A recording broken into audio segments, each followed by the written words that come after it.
مقام شامخیشون خوابیده در دلیشون، تقواییشون، کمالیشون.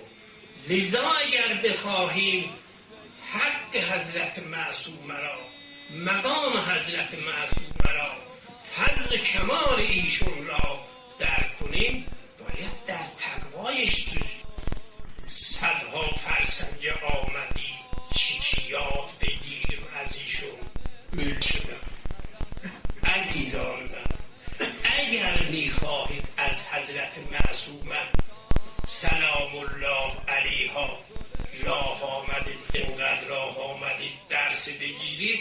درس اطاعت از امام عصرش که مثل ایشون به عقیده من مثل حضرت زینب بود سلام الله علیها، که فرشته جان حضرت امام رضا بود، که در فراقش